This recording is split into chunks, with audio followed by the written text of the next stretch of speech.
That's great. Well, everybody, I'm Meghan Warren. I'm the Avian Care Director at Teton Raptor Center.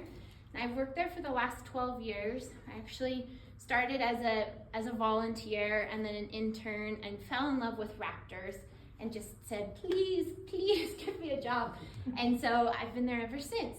And my role is to oversee all of the care for our team of avian ambassadors. So we have 10 birds that live there that we use for education programs. And then we do rehabilitation for injured, ill, and orphan birds. And I oversee that care as well. And Bill's one of the great volunteers in the clinic. And then the third part that we do at Teton Raptor Center is research. So we have a team that goes out in the field and works on looking at all the different things that are impacting raptors in the area, looking at their populations, threats, habitat, prey, migration. It's really a big program at Teton Raptor Center. We've got 12, on average, about 12 projects going on throughout the year, every year. So we're all about raptors, and that's what I wanted to talk to you about today in some of these beautiful art pieces. And just one more piece, what really made me excited to be here today is that when I was in high school, I was like, do I want to go to art school or be a biologist? And I couldn't. I ended up majoring in biology and minoring in art. And so this is like bringing together my two loves. And as you look around this wonderful gallery, we're going to be talking specifically about this painting, but I noticed there's a peregrine falcon over there, and that's a great contrast to the birds in this painting. But before we start diving into specifics, I want to ask what a raptor is to this group. It's a predator bird. Predatory bird. Predatory bird. So raptors is kind of a loose term, but it groups all of these birds together that have these physical and behavioral traits in common, and they're related genetically as well. So around here in the greater Yellowstone ecosystem, we have some of the most raptor diversity of anywhere on the planet. And we have about 30 different types of raptors that can be found here throughout the year. Some live here year-round, some just use it migrating through. Even gyrfalcons, like the birds in this painting, can be rarely, can sometimes be found in the greater Yellowstone ecosystem. Pretty rare, but they have been spotted here before. So around here we have 6 different types of raptors. We've got eagles. You're all familiar with bald eagles and golden eagles, right? We've got hawks, quite a number of hawk species. We have falcons. We have owls. Yep, we've got about 13 species of owl. And we have ospreys, which are kind of their own thing. They're a raptor. And then the 6th category, which is a little bit controversial depending on who you're talking to, is actually Bill's favorite type of bird. Bill? Turkey vulture. Vulture, yes. So we do the only one that's ever bitten me. We have turkey vultures around here, and they're not, they don't have some of the physical characteristics that other raptors do have, but they are ecological raptors in that they eat other animals. Of course, they're not hunting, they're scavenging. They have that hooked bill, and if you look back at their DNA history, they're more closely related to raptors than other birds. So we kind of loop them into, or lump them in. So predatory bird's an important piece, and then how do they grab their food? What does the word raptor mean? Claws. I have a hint here. If anyone would like to touch this, this is a preserved foot of a great horned owl, and you can see these sharp claws called talons, and you can touch them too. They are sharp. So all raptors, aside from the vultures, have really strong, powerful gripping ability with these, coupled with these very sharp claws. Now this little foot came from a 3.5-pound great horned owl. That's about their average weight. And a grown man has a gripping ability of about 100 psi, pounds per square inch. What do you think a little 3.5-pound owl might have? Probably 3 times. 1,200 to 2,000 psi. Wow. So very, very powerful birds. Golden eagles are around 2,000 psi. So these birds are extremely strong, and that allows them to take down prey items that are maybe twice as big as themselves, or even bigger. And once they capture their prey item, now if it's a mouse, they can swallow a whole. But if a great horned owl catches a rabbit or a skunk, it can't swallow a whole. So then what does it do? This comes in to be our other physical characteristic of a raptor. Your beak. And this one is not a real one, so it's not as sharp. The beak, exactly. That hooked bill comes to a sharp point, and they use that as a fork to tear up their food into little bite-sized pieces. Okay, this is a replica skull of a great horned owl. So,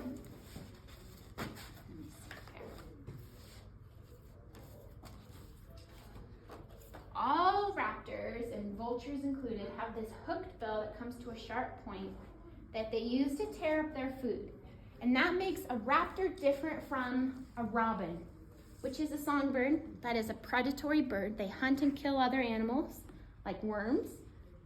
But a worm is an invertebrate, and they can swallow that whole. A raptor has a hooked beak to tear up food so it can have a bigger prey base than other animals. So that's kind of the definition of a raptor. I thought that'd be a good place to get started, and then we'll dive into the paintings. Where do ravens fall on that spectrum? That's a great question. We also consider them ecological raptors because they are predatory. They'll hunt and kill other animals. They're not exclusive carnivores. They're omnivores, so they can eat all sorts of things. And they are actually a passerine, so they're a songbird, just a really big one. And a closer or a better category, or the family that they belong to is the corvids. So that includes jays, magpies, crows, ravens, all these really intelligent birds that are found throughout the world. And because they're such a common bird here, it's probably the first bird most people see when they get off the airplane and arrive in Jackson Hole. They're like, what is that giant black bird? And then magpies are probably the second bird they see. They're so common, and they're found so closely or around people so often, they often get hurt. And people were calling us about ravens and crows and magpies. And we said, okay, they're not a raptor, but we're gonna get permits to add them to our rehab permit so that we can rehab them as well. So at Teton Raptor Center, we rehab raptors and corvids. Yeah. About how much does an owl have to eat per day? Yeah, that's a great question. So it depends on the species. A big great horned owl, which is the heaviest owl in the lower 48 states, not as tall as a great gray owl, but heavier. They eat about 10 to 15% of their body weight every day. The little owls, some of them are this tall, pygmy owls, saw-whet owls, flammulated owls, they can eat 30+% of their body weight a day. The smaller the bird, the faster the metabolism. So a big eagle is eating 10% of its body weight, and then, kind of inverse relationship all the way to the smaller birds. Yeah, and they're sort of general questions. So you mentioned that. I'm wondering, is there different activity levels like among the raptors? Because that would probably influence how much they want to eat. Yeah, so like the accipiters are the forest hawks, and they're zipping around, they're really speedy, they're darting through branches. They're a much more kind of intense, higher metabolism hunter than the soaring hawks, which are like tigers, perch and pounce birds. They actually are really good at conserving energy. They sit and watch for prey, and then they swoop down and grab it. When they're flying, they're soaring and they're conserving. So they've got a much slower metabolism. Okay, so even though they're flying and you see them in the air all the time, they're not using that much energy. Oh my gosh, they're hardly using any energy at all. And what you're seeing is them using the thermals to fly. So actually, when I was just teetering like that, that's a turkey vulture flight. If you've ever seen turkey vultures, they're sometimes described as looking like they're drunk while they're flying around, and they kind of have a dihedral, so their wings are up, whereas hawks are more stable, and you kind of see little minor movements, but they're holding their wings steady. That's one way to tell the difference from far away. I have one more question about the owls. In the newspaper, it said there was an owl that was not supposed to be here. I forgot Yes, barred owl. the barred. Yes. Barred or barn? Barred. B-A-R-R-E-D. And so the barred owls that were spotted nesting in Grand Teton National Park, that's the first record of them nesting here. And barred owls are a really interesting conservation story because their range is expanding. You know, we often, when we're talking about wildlife, we often talk about declines and habitat loss. Some species are increasing in their range. Turkey vultures are, barred owls, and sometimes that's okay, and other times, or we just don't know what the other implications are. The problem with barred owls is they're actually more aggressive than some of the other owl species. So particularly in the Pacific Northwest, they are killing or outcompeting for nest sites or hybridizing on rare occasions with the spotted owl. And so they're actually contributing to that species quickly declining towards extinction.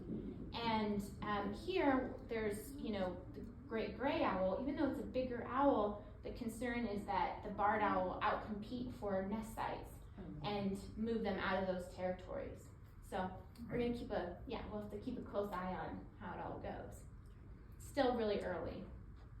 Any other general questions? Is there ever a time that your operation does not accept a bird for whatever reason? The only time we have said we can't take that bird is if it is clear that it has a contagious disease, and what we'll do is euthanize in the field. And we don't want to bring it into the facility because, for example, right now, avian influenza is decimating, or over the last couple of years, has decimated populations of raptors and poultry and is really contagious. If it got into our facility, it's over 90% fatal for any bird that contracts it, and it's highly contagious. So we, you know, it's hard, but sometimes we'll get a call and say, can you send us a video? And be like, that bird has clear signs of avian influenza. We're gonna call Game and Fish and they're gonna come and euthanize it. We're not gonna bring it in. What are the signs? The signs are neurologic symptoms, so they'll do like kind of rolling head or ticking head and like lack of balance. It's really telltale. We've had about 25 birds over the last 2 years that have tested positive. Wow, that's a lot. That have come to our facility or that we've tested in the field. Yeah. Any other questions? Something I'll mention, you asked about feeding. In the breed, where I'm at rehab, we weigh these birds almost every day or every other day. And if they're getting a little too heavy, in other words, too much food, we cut back on their diet. So we watch them very carefully. So we've had a couple birds get a little too heavy to fly. Put on some extra weight. So we cut them way back on their diet. Yep, that's right. We have a golden eagle on a diet right Yes, now. we do. That's what I was thinking about.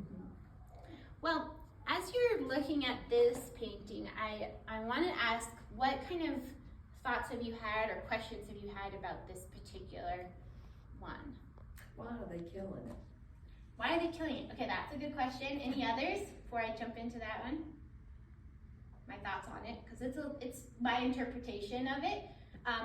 So what I'm seeing in this painting are 3 raptors. 2 are the same species. The gyrfalcons up top. There's a light one and a gray one. Those are kind of 2 of the common variants of plumage for the gyrfalcon, which is the largest falcon in the world. They're found in North America, Europe, and Asia, but they don't really, as far as I can tell, overlap with the red kite.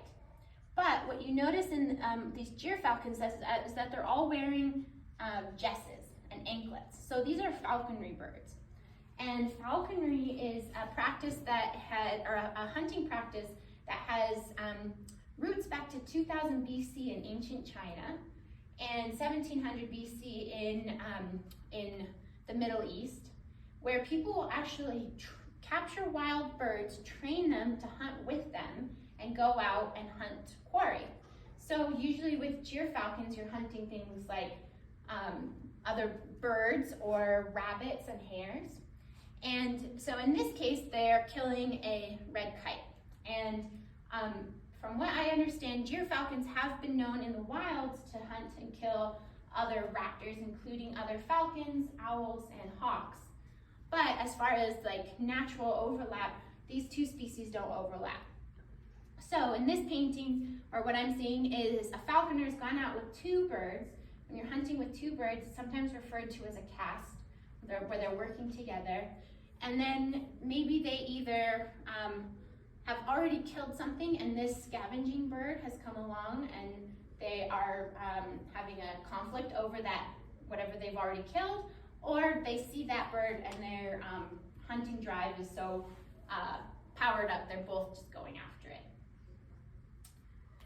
So kind of conservation status, the gyrfalcons are considered a species of least concern globally. In some areas, their population has declined dramatically due to persecution, which is unfortunately what we're going to talk about with all the birds today. Persecution, actual over-harvesting of wild birds for falconry in some areas has been a problem. Like if it's not regulated enough, or it's just done illegally, the illegal pet trade has caused declines of gyrfalcons in some areas, but for the most part, they're doing well out in the wild. For their natural history, they're considered ptarmigan specialists.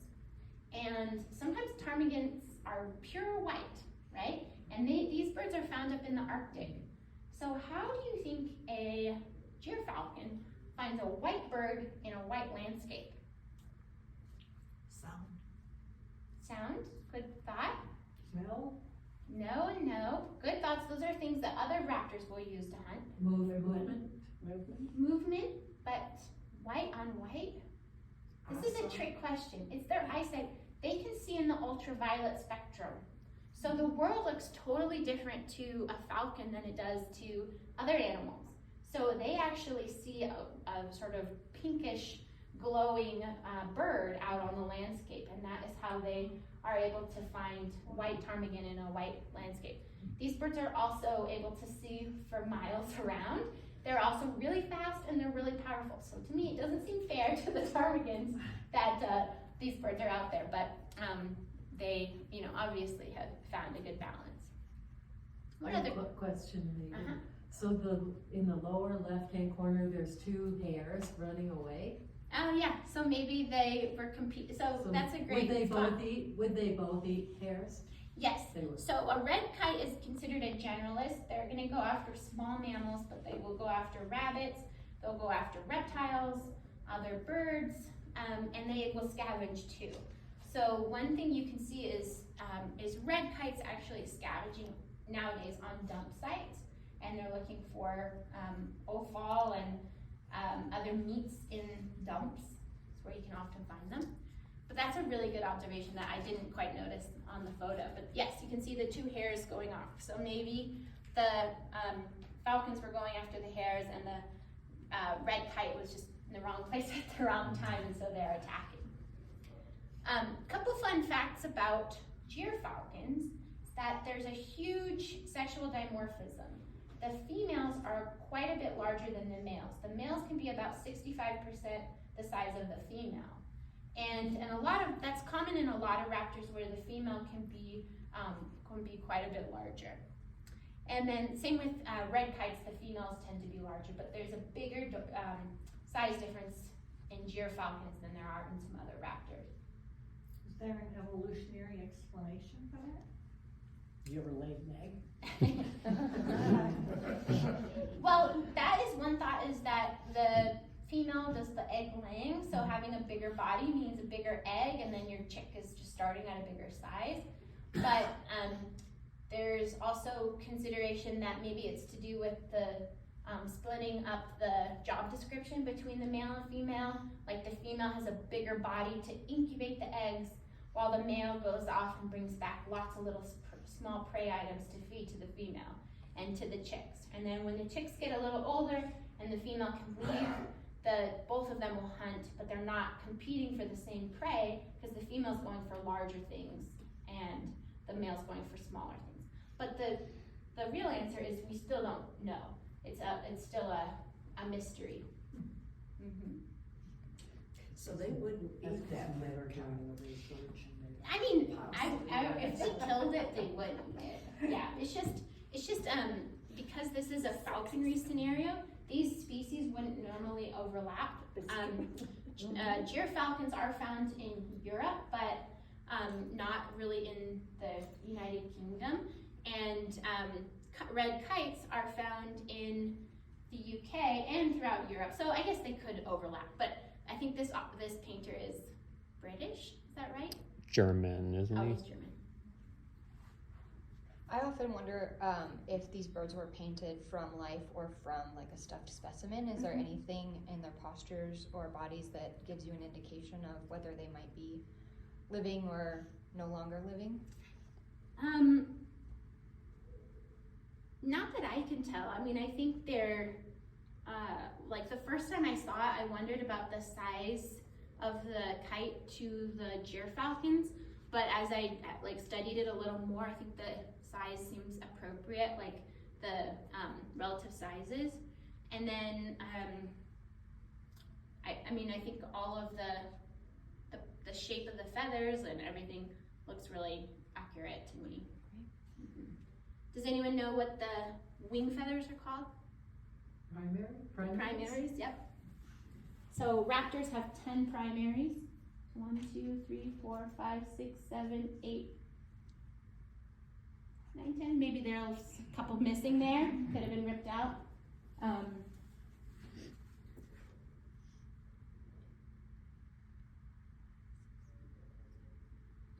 And then the second round of feathers, as you go closer to the body, I don't want to get too close, are the secondaries. And they're kind of, they look good too. These ones are called the coverts. From all that I was reading about it, I could only see that it was considered a kite, and I think it's a red kite based on the plumage. There's a bird called a black kite that is really similar, but I think this one looks more like the typical red kite that you find in the UK. And just like gyrfalcons, red kites face a lot of persecution. There's misunderstanding that they are going to be carrying off sheep. But I did write down exactly how much they weigh. Does anyone want to guess how much these birds weigh? 24 pounds. 24 pounds? 12? Less than that. 13. Less than that. 5. So a gyrfalcon is the largest falcon in the world, and the males can be up to almost 3 pounds in weight, and the females can be 4.7 pounds. Wow. The red kite, the male can be up to 2.7 pounds, and the female can be up to 3.5 pounds. But when you're looking at the difference between a falcon and a hawk, especially this type of hawk, they have a hawk's going to have much broader wings and just an overall kind of fluffier, longer feather appearance. So their feathers might make them look bigger than the falcons, but their body weight is going to be lighter. And falcons, because they're built for speed, so a peregrine falcon over there, they're the fastest animal on the planet. They can go up to 242 miles per hour in a dive, and those little birds weigh about 1.5 to 2.5 pounds. And so what they are built for is that speed. They're super streamlined, so they've got shorter, stiffer feathers all over their whole body. They're just like a little package of muscle, and they have to use a lot of muscle to get off the ground because they don't have those broad wings. Well, the hawk has a lot more lift to just get off the ground. And when you see them flying, you can really tell the difference between a hawk and a falcon from a distance, because a hawk will be out there soaring, and a falcon is like flap, flap, flap, dive, flap, flap, flap, dive. Okay, one more question about this piece. So is it common or typical, does it happen for a falconer to bring their birds to a region where they don't exist in the natural habitat to hunt? Yes, so gyrfalcons are exported all over the world to hunt, and they're found in more Arctic regions, but there are people here in Wyoming breeding gyrfalcons for falconry, Okay. and you can find gyrfalcons basically wherever people are practicing And they'll just learn falconry. to hunt wherever And they they'll are. learn to hunt wherever they go. I did not Yeah. know that. But they do better in cooler temperatures. Uh-huh. And there is a falcon that's very similar to a gyrfalcon that is found in Europe and Asia called a saker falcon. They're quite big. They're much more well suited to that heat. Mm. But gyrfalcons, especially the white gyrfalcons, are the most kind of sought after, and they're considered like prizes to royalty and that sort of thing in some parts of the world. And are they white year round? Yes, that's a great question too. So that's a misconception that that a white bird, a white raptor, will change its plumage for the winter versus the spring. But what you're seeing here is like a blonde and a brunette, basically, coloration. That's going to stay that way year round, no matter what. And in some species, there's more distinct kind of coloration. So for a red-tailed hawk, for example, there are 16 color morphs, and those birds have those distinct colorations. With gyrfalcons, you can consider it a morph, but that's still under debate as to whether that's accurate or not. For them, they're considered more on a gradient from almost pure white to almost pure black, and then there's kind of everything in between.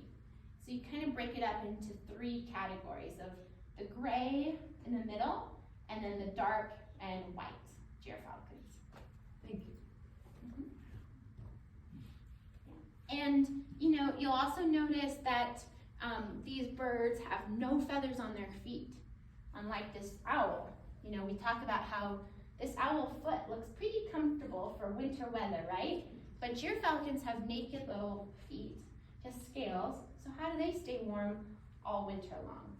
They've got incredible vascular system to help maintain temperature throughout their body. And one thing you'll often see birds doing, like flamingos especially, is standing on one leg.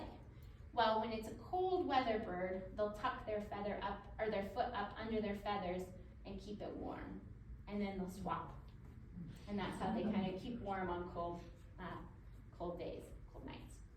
I do that with my glove. If Yeah, it's cold, yeah, put my exactly. fingers It is. inside. Yeah, exactly. So their feathers are incredibly good at insulating them. Any other questions about this one? So I think this one's neat because it's got 2 different species. It has a really interesting action happening, and then you've got that human element of falconry in there too.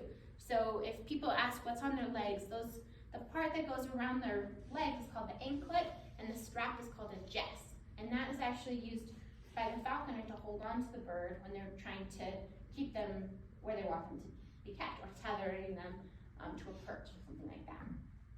So there would have had to have been 2 falconers because there's 2 birds, or not necessarily? Not necessarily. Sometimes people will go hunt with 2 birds at once.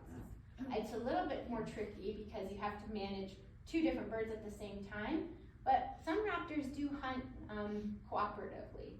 And in the United States, Harris's hawks down in the Southwest, they can hunt in groups of like 6 birds, where some run around on the ground and others soar and capture things. So falconers will often hunt with multiples of those. And then peregrine falcon, gyrfalcon, golden eagles out in the wild, they're known for hunting in pairs as well, sometimes. I'll mention, we used a falconer from Riverton. I took a golden eagle over to him. Golden eagle was ready to release, but had no idea how to hunt because it was brought in too young, and he taught it how to hunt. Yeah. It was very fascinating. Yeah, that's right. Any other questions about this one? So the falcons that you are most likely to see around here are all smaller than this one. We have peregrine falcons. Some have nested up on the cliffs above the museum before, or maybe still do. We have merlins and American kestrels. And then during some parts of the year, we'll have prairie falcons out on open areas like the refuge. And then very rarely gyrfalcons will come down from farther north and spend a little bit of time here. And I think there was an observation of a gyrfalcon on the elk refuge, but no one at the Raptor Center currently has ever seen one in this area. Any other questions? Okay. Can we talk about? The position this bird is in is, would be considered a stoop. Like basically he's or she's got her wings tucked and losing altitude fast. Now when they're really trying to get that 242 miles per hour, they're gonna go up really, really high, watch for something down below, and time it so that they're going head first straight down, and then they reach out and use their feet to whack the other animal. Going that speed and being like a little compact thing, they can really stun the other birds. Sometimes they'll stun it, sometimes it'll just kill it outright and might land on the ground, and the peregrine will go down and just start ripping feathers. You can see that in this painting as well. I forgot to mention that they've already started ripping feathers out of that bird. They don't want to eat the feathers, they want to get straight to the meat. So peregrines often kill other birds like waterfowl, pigeons, basically anything that's in the air. And because they like to eat pigeons, any guesses on where you might where you might find peregrines? Cities. Cities, yeah. So big cities are actually really good habitat for peregrine falcons. Aside from the hazards of like vehicles and windows and power lines, they provide good habitat for them, and that peregrines and actually gyrfalcons as well, they will nest on cliff sides, and they don't bring a stick to the nest. All they do is they make a little scrape in the dirt or the sand and just lay their eggs right there. Cool thing about peregrine falcon eggs is the way that they're shaped. If they get wiggled or jostled, they spin instead of roll, so they don't roll off the cliff. That's a neat adaptation of peregrine eggs. And the female will incubate them, and she'll rotate them just like a chicken in a hen house would do, to make sure that they develop normally. The male will bring the female food. And one thing, let me just look at this real quick. You can see it a little better on this painting. Let me show you on this picture though. One way, if anyone ever asks you, how do you tell the difference between a falcon and a hawk? That's a question we get a lot, especially in accipiter, because they're kind of falcon-like. They're really speedy, and they've got those shorter wings. One way is to look at the head shape. So if you look at this is a hawk, here's a falcon. They have kind of a blockier head, larger head to body ratio. But if you look even more closely at the beak, you can see this little notch here in the beak. You don't see it here or in any of the other birds. You see that little notch? Mm-hmm. That's called a tomial tooth. And that's a feature on falcons that they use to help basically open up their prey. They stick the point into the vertebrae, cervical vertebrae of their prey, and it fits perfectly in, and then they twist with a powerful bite and break their neck. Then they can use it to rip into their prey like all the other birds do. So that's another adaptation of falcons. Another thing you'll notice, and I'm comparing, a lot of falcons will have this dark area under the eye.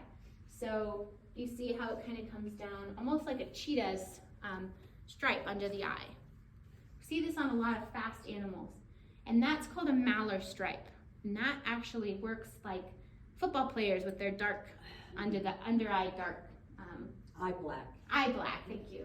That prevents glare or reflection of the sun from blinding them while they're going at high speeds. That's another thing you see on falcons that you don't see on hawks. You were mentioning the flight path of the bird, well, this one particularly. It sounds like it's just a straight line. I read somewhere, and I thought it was vision, but I could be wrong, that a lot of these raptors, when they're going after a animal of prey, they're circling in the air as opposed to doing like a straight dive. Well, when a peregrine is actively pursuing something, they do that stoop to go after it. And when they're going down to whack a bird or hit it, they also will catch smaller birds out of the air just by chasing them around and moving quickly and using their feet to just grab onto a songbird. So they have a lot of different hunting styles. The kind of classic flight that you can see from a distance is a peregrine will do flap, flap, flap, and then kind of might dip down and then flap, flap, flap. They look like they're working really hard to stay aloft, whereas a big broad-winged hawk or an eagle has much more wing surface area, a higher or a lower wing loading, so a smaller body compared to the size of the wings. So they're able to stay much more aloft with less effort. A peregrine and other falcons, they have what's considered a heavy wing loading, where they have to use their muscles and strength to just keep going. So it almost looks more like they're rowing all the time. Yeah. So Megan, we have another painting by the same artist, Bruno Lillefors, that's not up right now, but it's a bigger painting and it shows a peregrine attacking mallards or some other kind, some kind of duck. I can't remember exactly what kind of duck. Maybe not a mallard. Maybe it is a mallard. But it looks like there was a collision in the air in that one. Do they sometimes knock them out of the air and then when they drop down? Exactly. That's one hunting style where they're gonna get that huge speed and they're gonna whack another bird. And what they do is they actually whack it with their feet.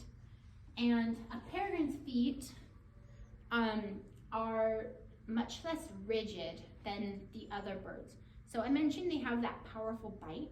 Well, one reason why they have that powerful bite is that they actually don't have the same powerful grip that other raptors have. So they compensate by having that good grip, biting ability. So when they do whack another bird and they're going over 200 miles per hour, that would break your bones. But because their feet are actually really gumby, and if you take a toe from a peregrine, you could bend it to touch the leg. It goes all the way back, and it's like quadruple jointed, and that gives them, they can whack without breaking their feet. Interesting. So that's why then they have to use the beak to do the final kill if it doesn't kill it already. I mean, it looks like this huge collision has just happened in the air, and you can see all kinds of feathers swirling around. Yeah, it's a powerful impact for sure. Yeah. Anything else about peregrines or falcons in general? So some falcons nest on scrapes in cliffs. Gyrfalcons will nest on like a cliffside. They'll also find another bird's old nest and just use that. Might have sticks in it, might be a little more comfortable if you were asking me. But some falcons nest in cavities. American kestrels, they'll find an old woodpecker hole, and they also don't add anything to the nest, but they will find an old cavity and go in and lay their eggs inside somebody else's old nest. So a threat to all of these birds is habitat loss, competition for nesting sites, pesticides, herbicides, that sort of thing, poisons in general, and diseases like avian influenza. Since waterfowl are usually the birds carrying this disease around and they're less impacted, the birds that eat waterfowl that it is fatal to are often the ones that are most impacted. So what I wanted to highlight about this particular one is that to me those look like golden eagles, and what's really neat is that here in Wyoming we have in the wintertime one of the highest population or density of golden eagles anywhere in the world. So golden eagles are found in North America, Europe, and Asia, and Wyoming is like golden eagle central for North America. Eagles will actually migrate here for the winter and spend the winter places like the refuge all over Wyoming scavenging. They switch from being impressive hunters to scavenging during the winter time. So winter kill, road kill, hunter kill, these are all really important food sources for golden eagles. And we've got a huge breeding population, but an even bigger overwintering population. So golden eagles are an apex predator, meaning they're at the top, and nothing preys on a golden eagle. Their biggest threat is us, and what? humans. Oh. And so there's still a lot of research needed to understand the conservation status of golden eagles in North America. But in the East, there's a petition to put the eastern populations of golden eagles on the Endangered Species Act. And here in the West, where they're more common, we consider them either stable or declining throughout the Western United States.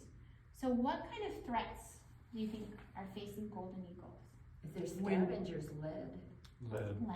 Yeah, that's a big one. So lead toxicity for birds is a really big problem. And what we see is when a lead bullet hits a deer or a moose or an elk, it will fragment into hundreds of tiny pieces and potentially thousands of microscopic pieces.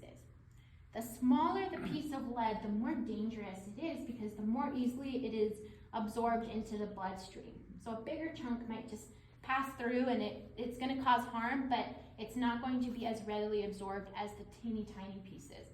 So here is an example. Bill, would you pass this around, please? Yeah, please. So that shows you what a fragmented bullet looks like. And it only takes a piece of lead or a few pieces of lead, the same weight as a ladybug, to kill a golden eagle. So in our rehab, we often see eagles with lead poisoning, and we have to do this intensive treatment to get them back out to the wild. A few years ago, we had a female golden eagle come in. She was so sick, Bill might remember, that she wasn't even able to stand up or open her feet. So we put her through this intensive treatment. We did physical therapy to help her get her strength back in her feet. We even made her little custom shoes to keep her feet open so she could stand up and get her digestive system going. We did give her medicine twice a day for 6 weeks. Chelation therapy. It was intense. She did recover. We put a transmitter on her to see how she would do after release. And over 3 years later, she's still soaring around, has a territory over in Du Bois. So we know that she is doing well, and we hope that she won't come across more lead in her lifetime. It's not like she can learn that that was the problem. Mm-hmm. But what we've done is taken that and said, okay, let's start an education program to teach people about the impacts of lead to birds like this.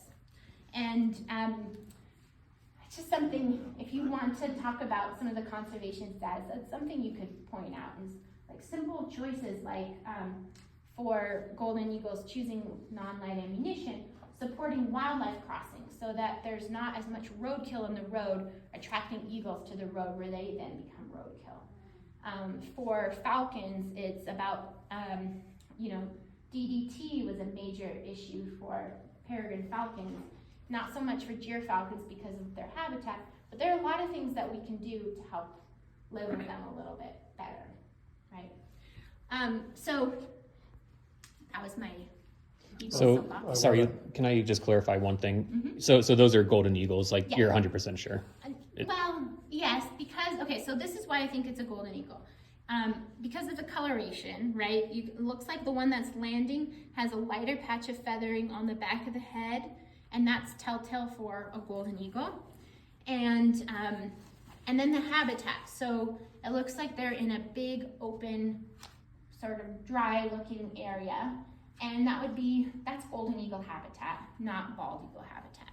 So you can still find bald eagles in more desert environments, but they tend to congregate around water, areas with water, because one of their main prey items is a fish.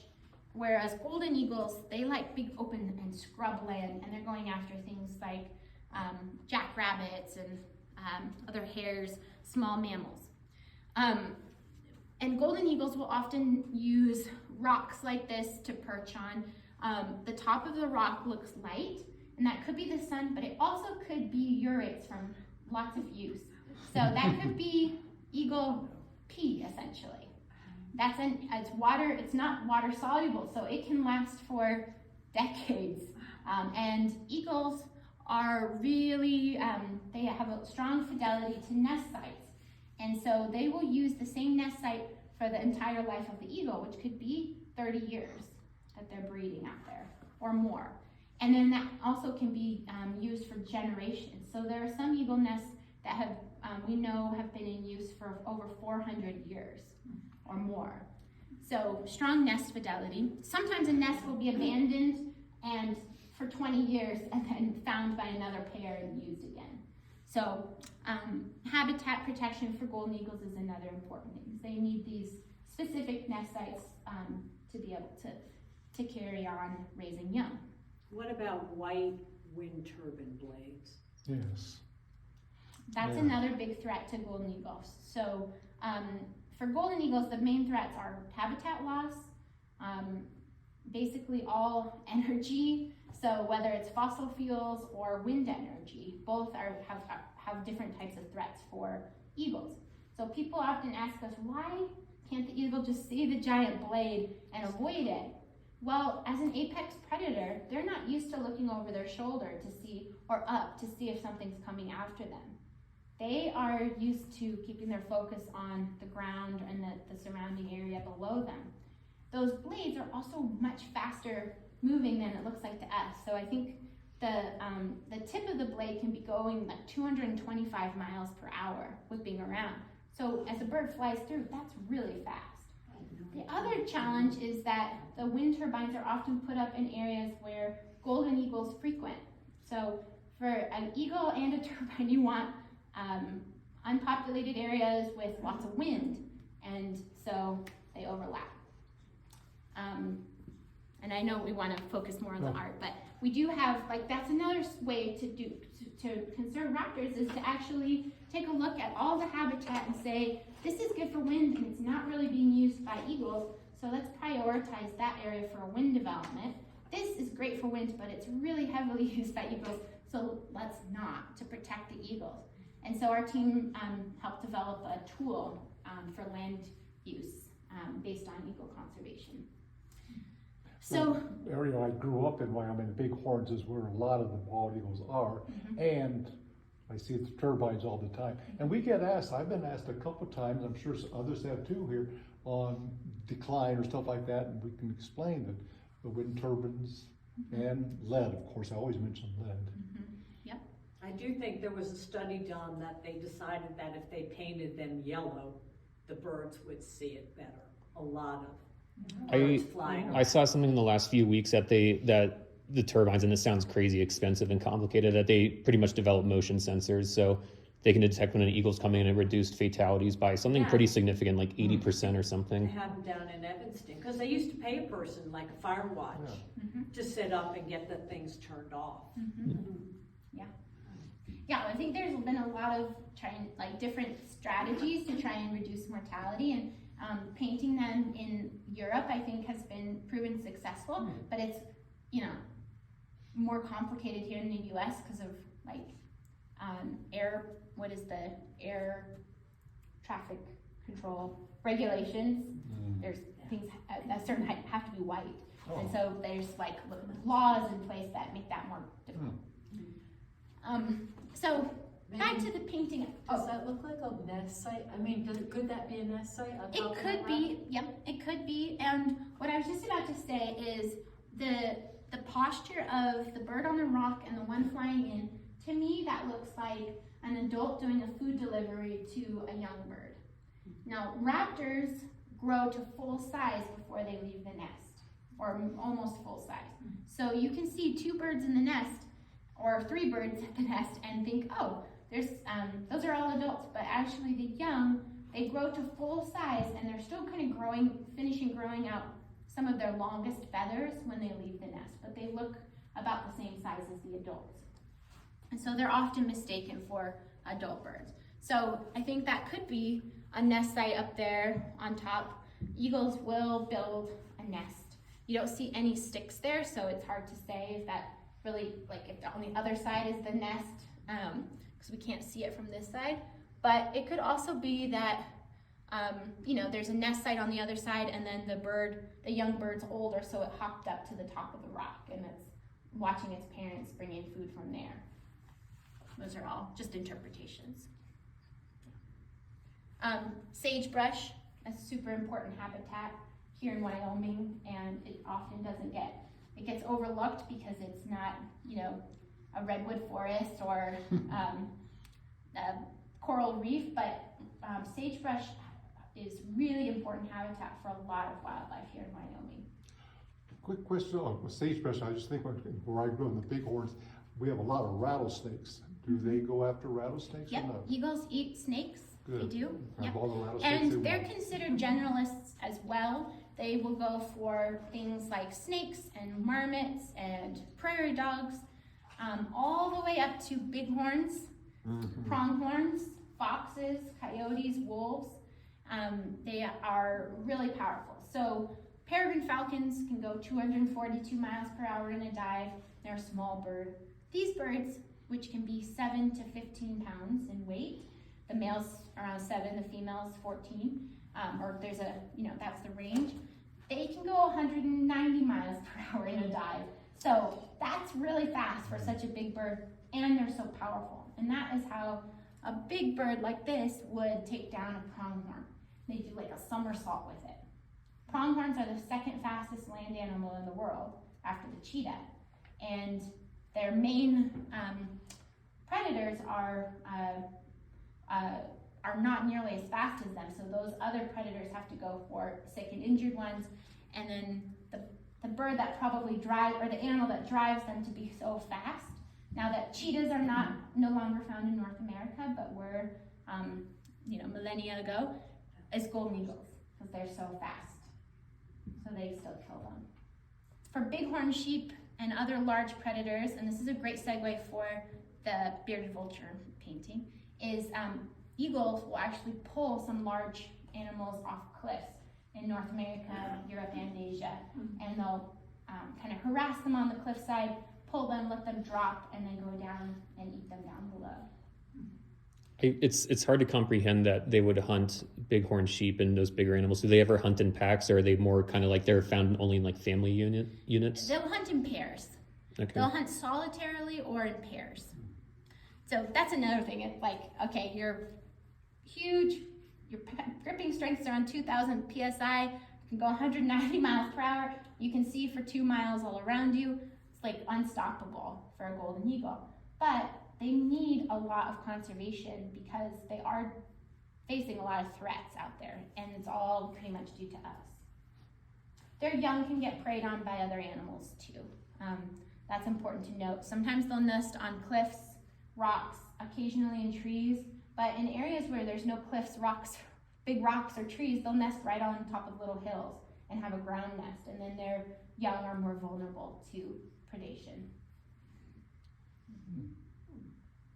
Any other questions about golden eagles?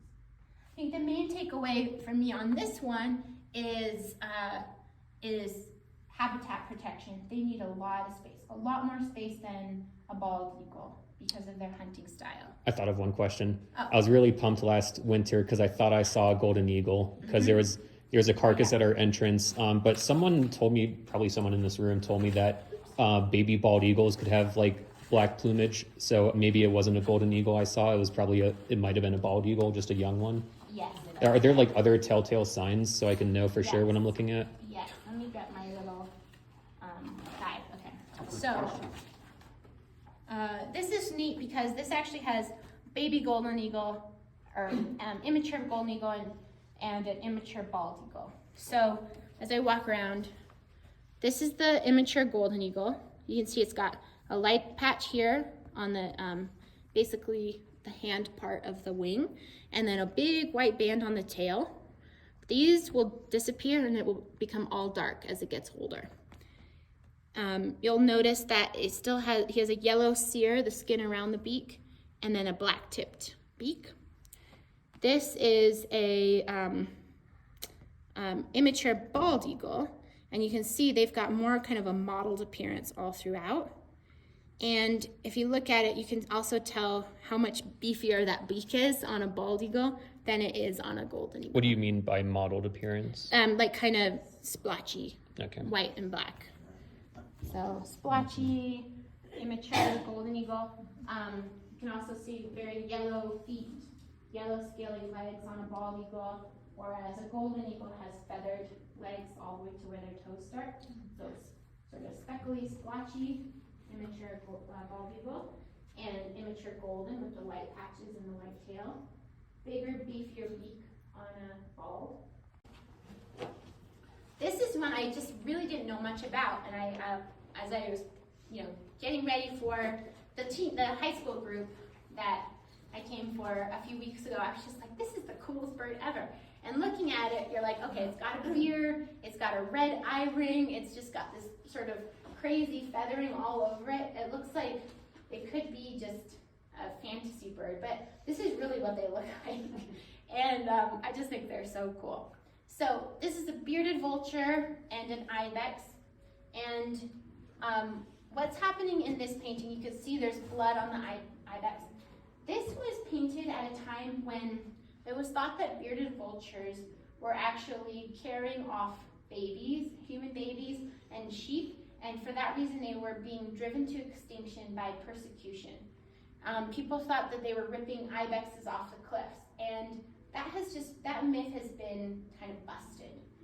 What we think now is that maybe there's confusion over a golden eagle doing that and a bearded vulture like misidentifying it. Or these birds are so huge, a 9-foot wingspan, maybe they come around the corner and they spook an ibex into falling off the cliff. And then they go down and possibly scavenge on it. But what's really neat about these birds is almost very, very few animals in the whole world do this, but their diet is 70 to 90% bone. They just want to eat the bones. And they don't even need fresh bones. They're actually looking for lighter, kind of dried out bones that they will actually carry up to high places to ossuaries, and they'll drop the bone on the rock so that it breaks open, and then they'll go gobble up the pieces of bone. Then they digest the bones in their really acidic stomach acid, and that's their main source of food. So vultures around the world are a really misunderstood group. We have Old World vultures, and then in North and South America, New World vultures. They're pretty distantly related, but they're linked together by their scavenging nature. And they don't really hunt. Some do occasionally, but they're really just scavengers. And so talk about important for the ecosystem. We need vultures around to help reduce the amount of dead animals out there spreading diseases and smelling bad and looking gross. So vultures are a really important group of birds for conservation. Around the world, there's 27 different species of vulture, and the majority of them are declining. Some are critically endangered, like the California condor. Turkey vultures, which you can see here in Jackson now, are actually growing in population and expanding their range, probably due to human development and climate change. But most vultures are in trouble. People poison them intentionally and unintentionally. They still shoot them. All of these birds get shot and poisoned that we've talked about today. But these birds are considered near threatened. In some areas, they're still considered endangered, like in Europe. And some more fun facts. These birds, like all the birds, are monogamous, but these guys have also been observed as polyandrous birds, where they'll have a group of 3 raising young, and that's thought to be in areas where there's like saturated pairs, like the habitat has been saturated by pairs, so a third one's like, well, I'll just help you guys raise your young. So they can be polyandrous, which I think is really neat.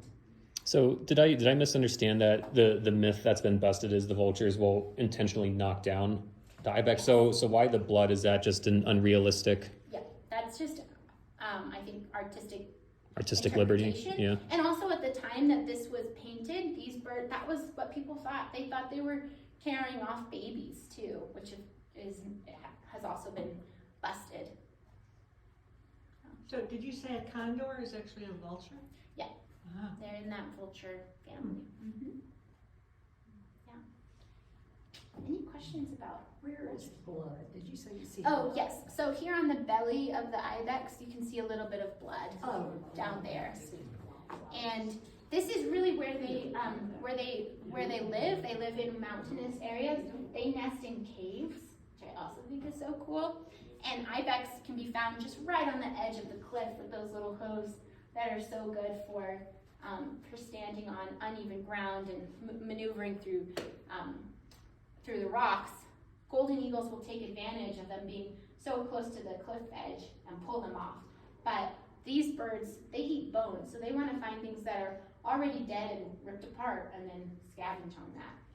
But they also have those ossuaries where they're like, this is my favorite rock to drop a bone on, and they'll go up, drop the bone, let it shatter, and then go eat it. Any other questions about any of the birds? Or raptors in general?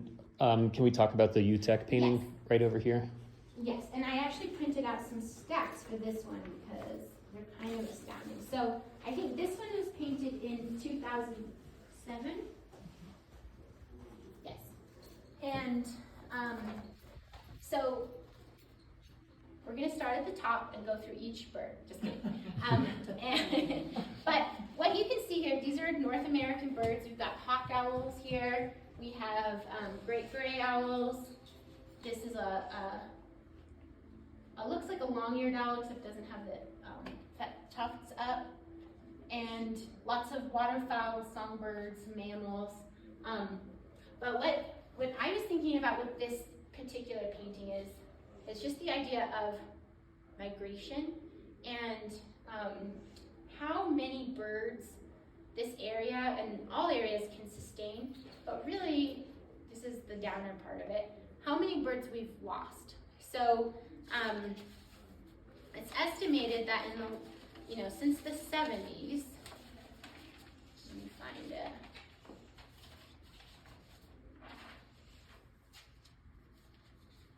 Forests alone have lost 1 billion birds. Grassland birds have seen a 53% reduction, more than 720 million birds. Aerial insectivores, so swallows, nighthawks, flycatchers, are down by 32%, 160 million. And coastal shorebirds lost more than 1/3 of their population. So the volume of spring migration measured by radar in the night skies has dropped by 14% in just the past decade. So as big as 2.9 million birds have been lost since 1970. So I think that's when I saw this, that was what I was thinking about. And there are many ways we can help birds, from raptors to the smallest songbirds, waterfowl, all the birds that we see around here and wherever people are coming from. It's like, okay, but if birds are hitting the same window at your house all the time, you can do something about it. There are things you can put on your window to make it more visible to birds. That is one of the biggest threats to birds. Driving more carefully and slowly, especially at dawn and dusk, is really helpful for preventing vehicle collisions with birds, which is has a significant impact on birds. Keeping cats inside, that one is more controversial because there are a lot of free-ranging cats that nobody owns, and they're doing the most damage, but keeping cats inside can really help reduce the death of birds.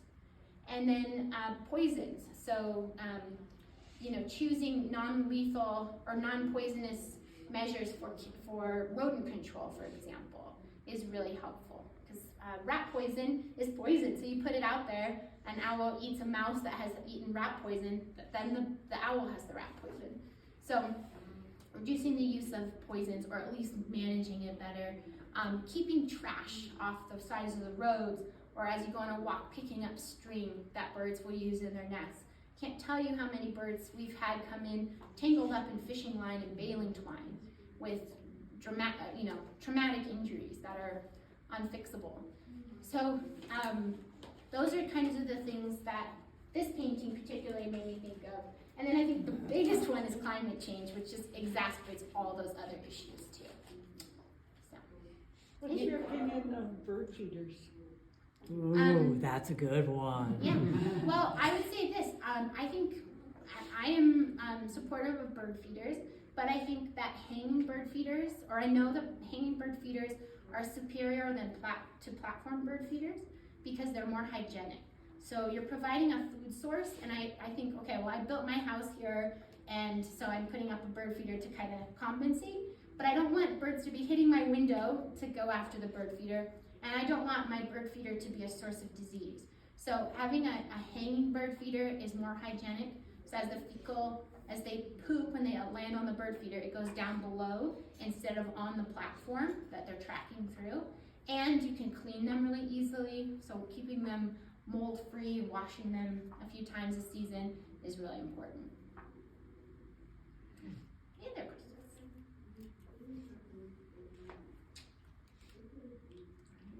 Well, Thank you, Megan. So much. sorry I